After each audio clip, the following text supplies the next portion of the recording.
What a pretty lady.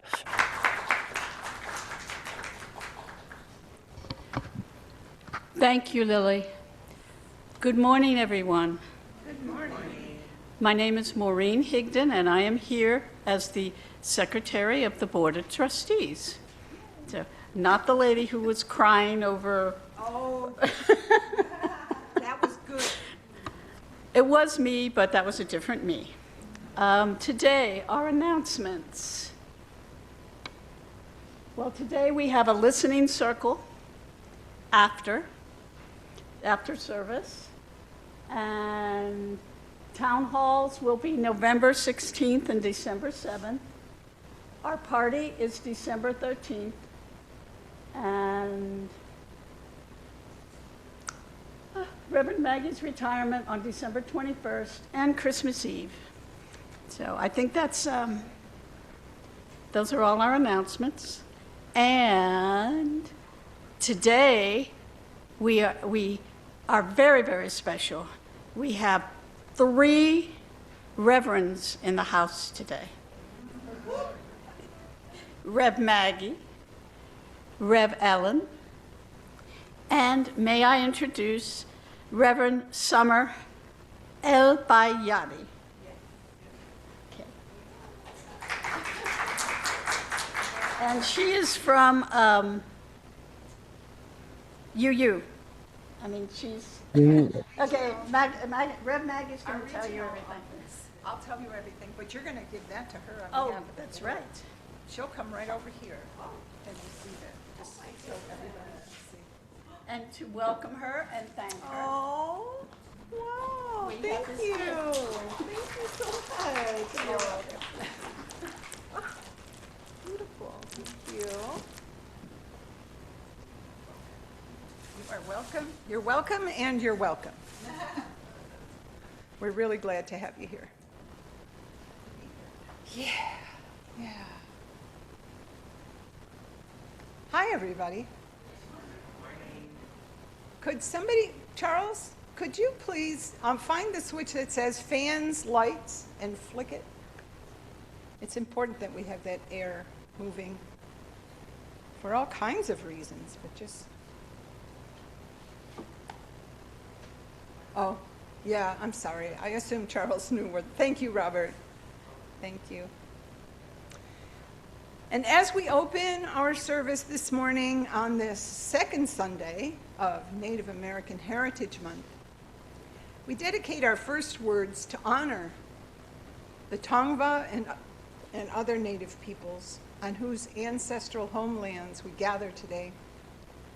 We hold tenderly our recognition of the ongoing harms caused by colonization, and we hold hope for any mending that can come. For yesterday, we honor those who have come before, as we call to the ancestors of this faith, those who first charted this road that we are on together.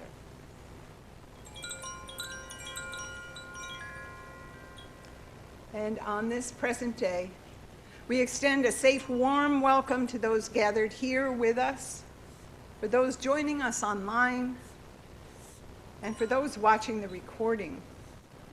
We also connect to all who are gathering in Unitarian Universalist communities around the earth. And for tomorrow, we are holding this faith dear. We are learning, growing, and serving as we prepare a place for our descendants. We await your arrival. And together, all of the people said 3 times, thank you, thank you, thank you.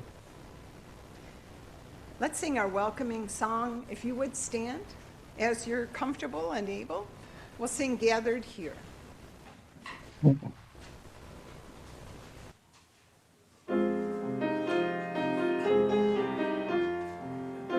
Gathered here.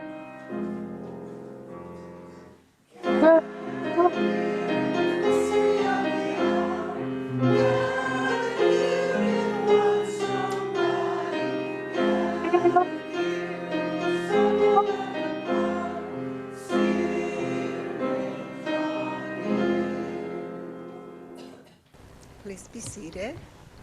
We're going to get you a workout today. Throughout our days, we share rituals that unite our lives as people of a living, liberal faith. We light a chalice at each of our gatherings that represents the spirit, the values, and the rich history of Unitarian Universalism. Its flame offers each of us belonging and holds us in community as it invites us to center our lives in justice, love, and service. As I light the chalice, I invite Reverend Summer to offer our chalice lighting words that she has written and published in our UUA worship web resources. It's titled, A Chalice Lighting for Liminal Times.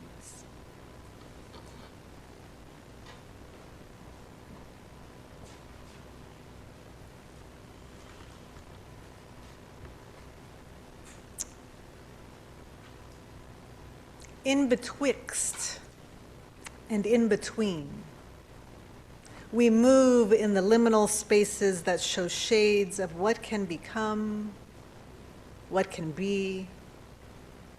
We light this chalice as a symbol of courage to move into that time of this and that, and not this and not that, with patience and faith and love and hope, that this time will pass like the sun that moves in between rising and setting, reminding us that beauty resounds in betwixt and in between. And with those words, we light our beloved Unitarian Universalist chalice this morning.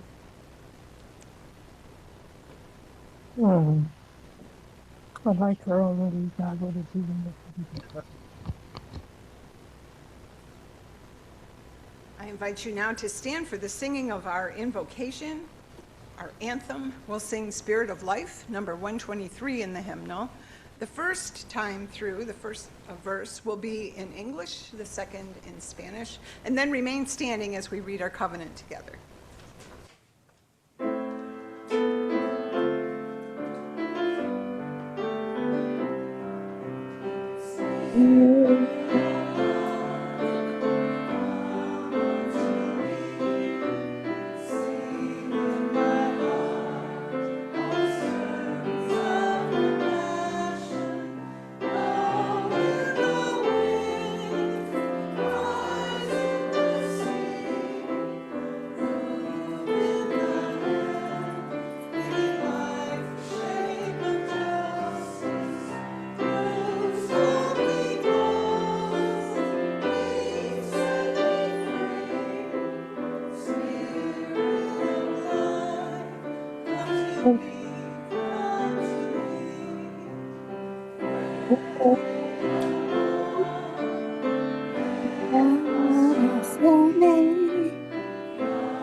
awful.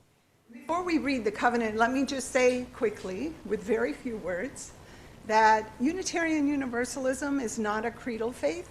We don't recite a creed that says exactly what we believe, but we form a covenant with one another where we talk about our relationship and how we will be together in community. And that's what these words represent. Let's read them together. We affirm that love is the greatest purpose of this congregation. Search for truth is our constant star, and service is our prayer. We pledge our hearts, minds, and hands to challenge injustice with courage, to make choices for a healthier planet, and to live out our Unitarian Universalist values every day as beloved community. Thus do we covenant with each other and with all that is sacred in life. Please be seated. As we share in our wisdom tale brought to us by Robert, you were stumbling over the word DLRE is the acronym, but it's Director of Lifespan Religious Exploration. Thank you. Good morning, everybody. Today's wisdom tale is called Weaving Our Path, and it's by Martha Dallas. And I've read it before, so I'm sorry if you remember it. Imagine with me that you're going along a trail in the woods in Vermont, and you come across a steep gorge with a river rushing at the bottom. There is only one way to get across. You see a bridge, and it's made of grass. What I want to know is what questions would be running through your mind before you set foot on a grass bridge. What I would want to know more than anything else is if the people who made the bridge also walked across it and whether they still use it. Of course, we don't have bridges made of grass in California, but many were built for hundreds of years in South America by the Inca people, and I think a few still exist. Here's how they did it. First, they made fresh bridges once each year. On the appointed day, everyone in the village would gather to begin work. Each person had a special role to play in the building of the bridge. First, there were people who gathered the grass, then other people took that grass and twisted it into long ropes. Then people took those ropes and wove them into thick braids, and those braids were twisted by other people into long cables, as thick as my arm. Certain people strung the cables across the gorge and pulled them nice and tight, and finally there were riggers who would lash the cables together in such a way as to create a footbed to walk on and rails on each side to hold. Each person did their part as best they could, and they relied on each other to do their part as well, because every one of them needed that bridge to safely carry them across the river whenever they needed to go that way. I tell you about grass bridges this morning for two reasons. First, it reminds us of how important our small part is when it's part of something big and strong and even miraculous as a bridge made of grass. I have to say, I think it's miraculous that a bridge can be made of grass, and these bridges could span 60 feet. That's so long. Imagine walking on a grass bridge from the front of the sanctuary back to the fireplace with a raging river below. And they could hold 5 people at a time, and llamas too. Second, we in this congregation may not be building a bridge to cross a raging river, but we are building a way toward our future, our shared vision. And I want to walk that way. I hope many of you will walk that way too. And if I'm going to walk that way, I want to walk a way that feels sure and strong and safe. A way that I know that has been built well with everyone doing their part as best they can. So may we all build that way together, like the Inca grass bridge builders. And now, if Jaryus can bring up the song, the children, Brooklyn, come up and get the chalice, and you guys can sing us to class.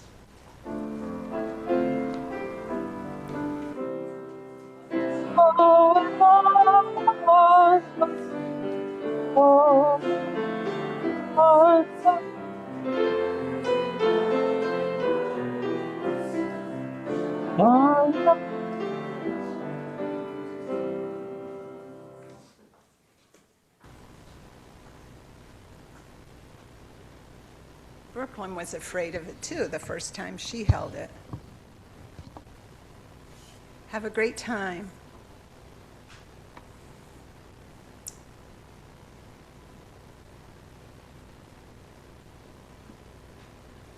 Thank you. Thank you all for the many gifts that you bring that add to our congregation's well-being. Every gift that we bring increases our strength, nourishes our growth, and secures our sustainability. As a contribution to the sustainability of our neighbors' lives, we gather donations of non-perishable foods and personal care items that are distributed through the Foothill Family Center. We've also voted and agreed to donate 50% of the gathered offerings that are not earmarked as your pledge with a charity that aligns with our values. And for the month of November, we've chosen to share our offering plate with Moms Demand Action for Gun Sense. It's a grassroots movement of Americans fighting for public safety measures that can protect people from gun violence. They work to pass stronger gun laws and to close the loopholes that jeopardize the safety of our families. They also work with business leaders to encourage a culture of responsible gun ownership. We share their passionate message that gun violence is preventable. So it is with gratitude for the many gifts of this community that we now bring forward our generous offerings to be placed in the basket, and our items for the Foothill Family Center can be left in the red wagon. But the offerings of this community will now be graciously given and gratefully received. Lily?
Mm.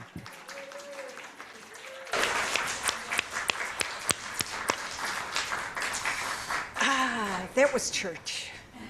Yeah, church at our church. That was church. Ah, thank you, Lily. Incredible. What are you going to do for special music? You can't top that. Do it again. Play the same thing again. Yeah.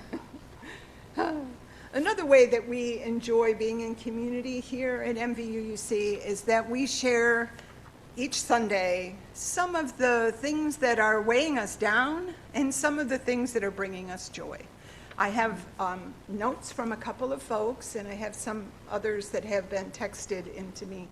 So it's going to be a little of a ride, but that's how life is, right? Bumpy.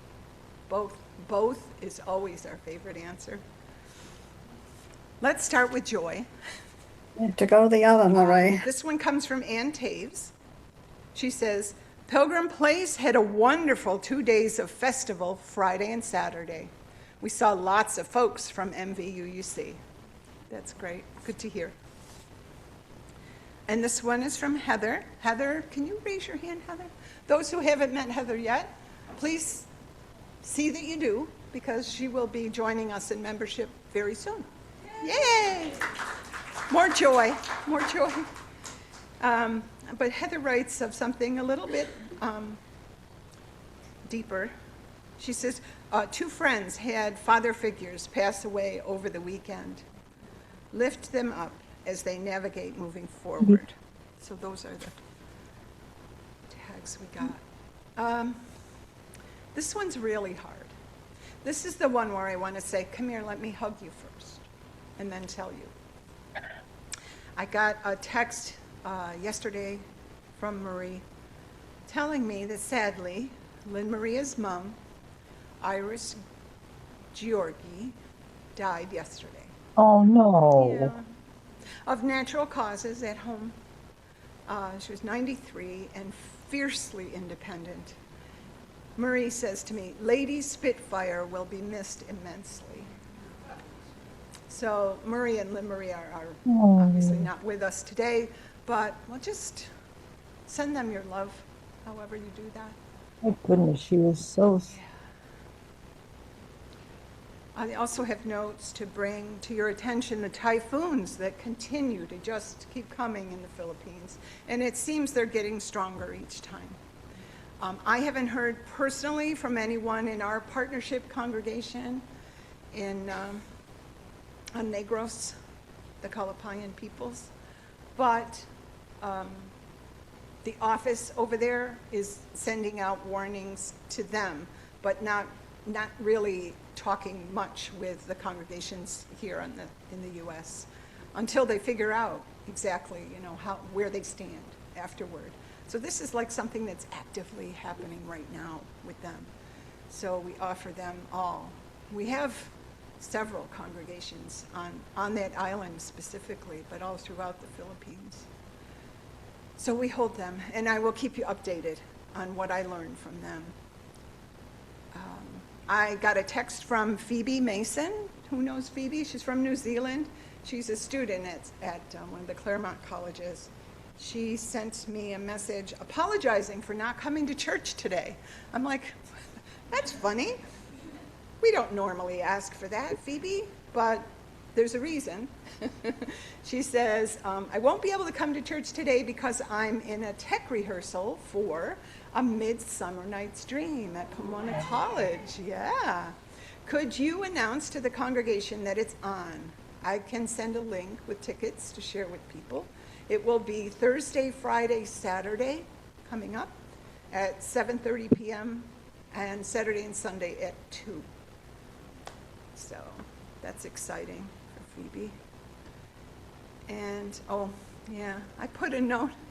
I put this in earlier because I didn't have anything else, and I just wanted to make note of our beautiful altar from last week. After our beautiful service that made Maureen cry, and you do not need to apologize for that. You gave us all permission to cry with your tears, so that was fine.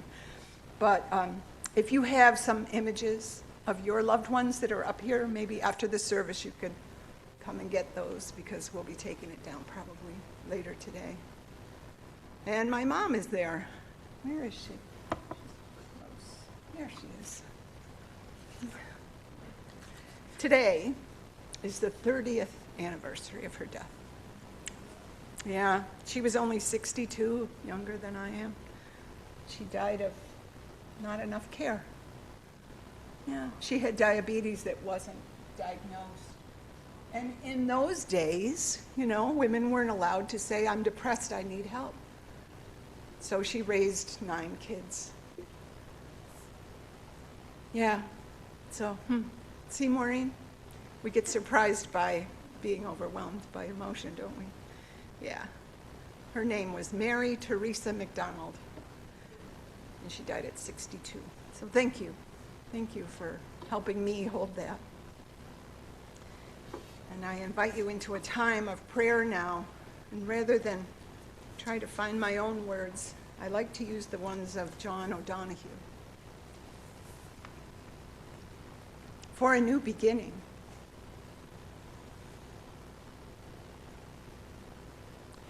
In out-of-the-way places of the heart where your thoughts never think to wander, this beginning has been quietly forming, waiting until you were ready to emerge. For a long time, it has watched your desire, feeling the emptiness growing inside you and noticing how you willed yourself on, still unable to leave what you had outgrown. It watched you play with the seduction of safety and the gray promises that sameness whispered. Heard the waves of turmoil rise and relent, wondered, would you always live like this? Then the delight when your courage is kindled and out you stepped onto new ground, your eyes young again with energy and dream, a path of plenitude opening before you.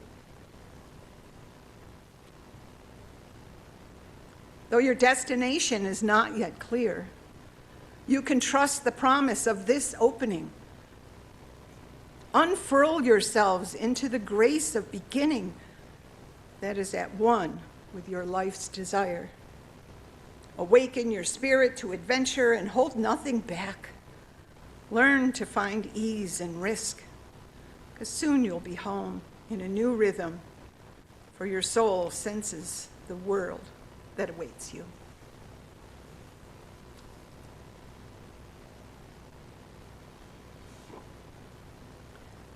Let's have a few moments of shared silence, and then Lily will lead us in our gentle song, There Is a Love.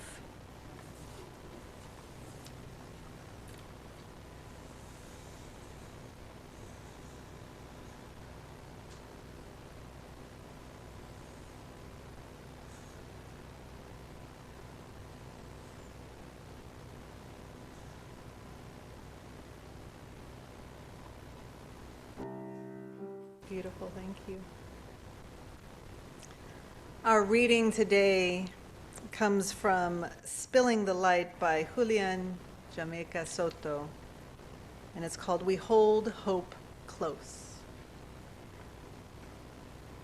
In this community, we hold hope close. We don't always know what comes next, but that cannot dissuade us. We don't always know just what to do, but that will not mean that we are lost in the wilderness. We rely on the certainty beneath the foundation of our values and ethics. We are the people who return to love like a North Star and to the truth that we are greater together than we are alone. Our hope does not live in some glimmer of an indistinct future. Rather, we know the way to the world of which we dream. And by covenant and the movement forward of one right action and the next, we know that one day we will arrive at home.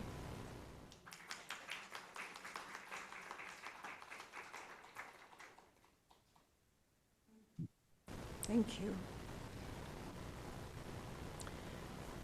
Reverend Summer is a UU Muslim of Iraqi descent who brings extensive experience in leadership development, strategic planning, multiculturalism, curriculum development, programming, outreach, organizational development, grant writing, interfaith dialogue, conflict resolution, and mediation. And boy, are we glad to have her here with us this morning. Reverend Summer.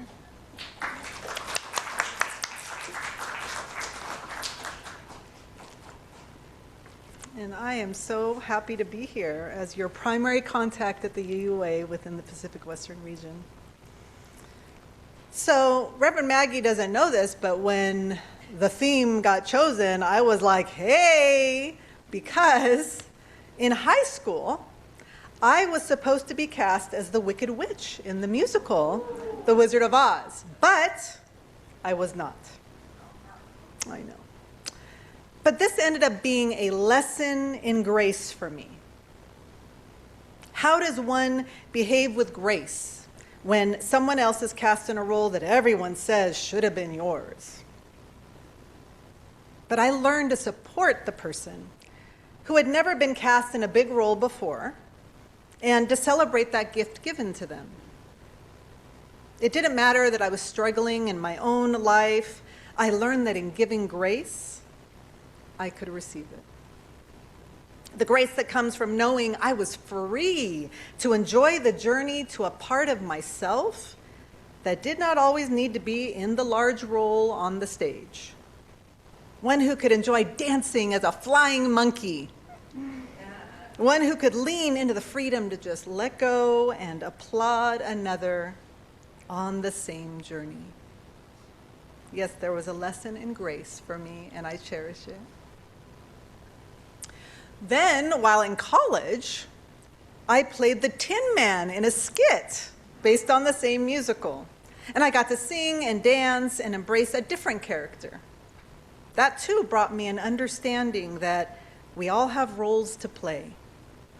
And sometimes they are different, but they are all a part of the collective that must work together to bring joy and love to everyone. We must have hope that we will learn valuable lessons on the journey, and that perhaps that's the point all along. Grace, hope, love. Perhaps that is a GPS for the yellow brick road, to take us to what we call the promised land. But how do we embrace such gifts at the in-between or liminal times? How do we center love when obstacles arise?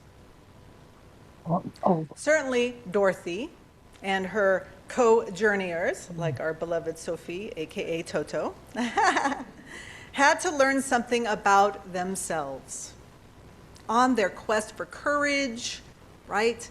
Brains, a heart, and home. For those that know the story, we find out that they had the power within them all along. The cowardly lion had the courage. The scarecrow had the brains and therefore knowledge. And Dorothy had the power to click her heels how many times? 3 times and return home. They had to learn that about themselves, learn about their own power. Someplace where there isn't any trouble. Do you suppose there is such a place, Toto? There must be. So Dorothy embarks on her quest to find a happier place, a place that feels more like love, perhaps. Theologians have claimed that we are all on a journey toward the divine, in search of more love and feeling like there is no trouble anymore. For some Unitarian Universalists, this can be experienced as love being centered in the form of justice, or our values being shared in the wider world. Here at Monte Vista UU, you may be feeling as if while in liminal times, anxiety is up and fears abound as you wonder what will happen without your beloved minister as a guiding light. What do you think Dorothy would tell you if she were here? Would she say, hold on to one another and center love in all that you do? Would she say, help one another and your community? Perhaps she would tell you that you have the power to get home if you only believed in yourselves. Perhaps she would remind you that there isn't necessarily a place without trouble. Even Munchkin Land, a beautiful land, had to deal with being enslaved by the Wicked Witch. And as our story continues, Dorothy frees the Munchkins by landing her house on top of who? The Wicked Witch, right? And as she looks around, she proclaims to her dog, Toto, I've got a feeling we're not in Kansas anymore. Yes. That feeling of not being in a place familiar is ever present for us when on a journey into the unknown, and it is actually a foreshadowing of obstacles and struggles we will surely meet along the way. That feeling can bring up fears, and we may want to turn back and not keep journeying forward as a result. But we must remember that it is in facing the obstacles with courage, like we learned from Dorothy's friend, the Cowardly Lion, that we will get to the end of the journey, or the promised land filled with grace, hope, and love. Now, when Dorothy and her friends end their journey to visit the Great Wizard of Oz, what do they find? They pull the curtain back and find out that he's not so great after all. Surely on our journey, we will have disappointments and feel all is lost, but then we are reminded of the Israelites wandering the forest for 40 years after Moses set them free. What did they have to learn before they could get to the promised land? In Islam, there is a concept known as al-ghaib, the unseen. That is, when we pull back the veil between heaven and earth, we are able to witness what has been hidden from us all along. We have to learn what we must about ourselves before we can continue that journey home and end our quest. For the Israelites, they needed to learn faith. They needed to learn and believe that the divine would help them to come home. Now, our reading today referenced the North Star. Harriet Tubman, the great conductor of the Underground Railroad, also referred to as Moses by those she freed, believed that God placed that North Star in the sky. It was a reminder that gave her strength and helped her to believe that God wanted her to be free. Like Tubman, we are all on a journey towards liberation for all. And our North Star may be our values embodied through the practice of what? Covenant. That is, our covenant with one another can be that North Star to guide us home. As long as we embody our covenantal faith through connecting with one another and others in relationship, we can continue on our journey. As long as we focus on our mission and bring our sacred values out into the world, holding on to faith, holding on to hope that when all else feels like it is just crumbling down around us, we will get there to that promised land, to home, because we know the way, and as long as we are steadfast, we know we will get there. And it may be rough. It may feel scary at times. Just as it must have felt for the Israelites and for Harriet Tubman and all that she freed while wandering in the woods. And that it must have felt for Dorothy and her co-journeyers on that yellow brick road.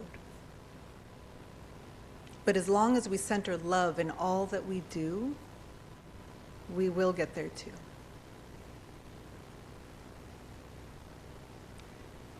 The Wizard of Oz tells the journeyers, a heart is shown, not by how much you love, but by how much you are loved by others.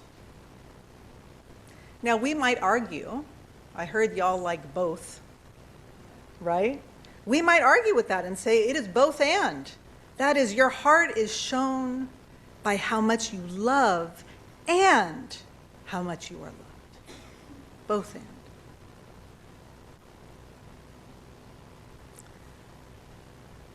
Beloveds, I would be remiss if I didn't mention what has transpired this week. Because we just witnessed what loving and being loved looks like in real time this election week. I witnessed our Unitarian Universalist values out there in our nation by so many people representing different cultures, religions, economic backgrounds, those from marginalized identities, bringing much hope to so many of us as we witnessed immigrants, Muslims, and trans non-binary siblings elected to various offices. Across the spectrum of political beliefs, I witnessed hundreds of thousands out there knocking on doors, canvassing, fighting for justice, centering love for the least of us until the last minute in order to make positive changes for this country at a scary time with rising authoritarianism ever present. A grave concern for many Americans who believe in democracy. At the same time, though, we witnessed further harm towards our trans and non-binary siblings enacted by the Supreme Court. And we witnessed those who continue to fight such bigotry within the courts, claiming that they will not relent until there is justice for all. This serves to remind us that there can be joy and sorrow present at the same time on the journey, and we must never give up nor turn back, no matter what. And I will tell you, as a Muslim, Unitarian, Universalist minister who is Arab, right? I witnessed a lot of Islamophobia, anti-Muslim, anti-Arab rhetoric because there was profound love being centered across our nation. And I don't know about you, but I needed some hope this week. I needed to be reminded that collectively we can change this world. Collectively, we are love. And collectively, we are hope. So I was sharing with Reverend Maggie earlier, I'm watching a lot of Netflix these days. And there was this movie called Trial by Fire about somebody who was imprisoned unjustly. You know what I'm talking about, yeah. It's a good movie. And I heard the quote, and it's a true story, by the way. And I saw it on Netflix, so if you want to check it out. But I heard the quote when somebody was visiting the person who was imprisoned and fighting to free him. She said, maybe being there for one another is the God part. maybe being there for one another is the God part. Perhaps that's true. Perhaps God is what love looks like when people recognize the power they hold. Perhaps this is what it looks like when people then use that power to lift up others. This is what love looks like, and this is what hope looks like. As the great author Toni Morrison reminds us, it's not possible to constantly hold on to crisis. She says you have to have the love. You have to have the magic. That's also life. Like our Wizard of Oz journeyers on the yellow brick road of life, magic and love was experienced by supporting and loving one another. Like Harriet Tubman, who created miracles after miracles in the wilderness to free her people, and like the Israelites who finally learned to have faith. So too, during your liminal times, you can experience such magic. You can create that love that the heart truly desires. It begins with centering love in all that you do, and I know that's hard, but you can do that. It means we center our Unitarian Universalist values, and we give one another and the world more hope.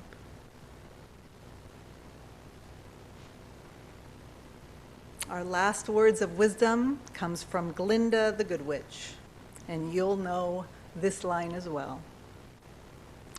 You've always had the power, my dear. You just had to learn it yourself. So while you're on this journey, remember your power, your internal GPS. Remember your covenant with one another, your external GPS. And remember your Unitarian Universalist values, your embodied GPS. And while in the wilderness, hold on to faith and build a new way. Shine like a bright light because you are needed within this beloved faith. We need you to survive. All of us. Everyone. Because you are loved and you are love. And remember, that is your power. That is your North Star. And beloveds, when you truly believe in that, you will find that there really is no place like home. Oh, beautiful. Thank you. Amen.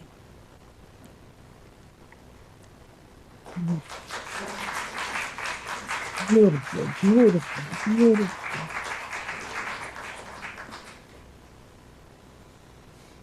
Thank you. Thank you so much. I'm glad we have a recording of that. You can replay it when we need Yes, sir. another boost. I invite you to stand now as we sing our sending song, which will be a few words from Reverend Summers' message. We are building a new way. Let's sing about that as you stand. Now for our benediction, I invite you to read aloud together as we bless one another. As we extinguish our chalice flame and close our time together, we invite its light to shine through each of us, to illumine our way on the path ahead. May we serve as a light in this world that we care so much about. And please be seated as we enjoy Lily's postlude. Thank you, Lily. So beautiful.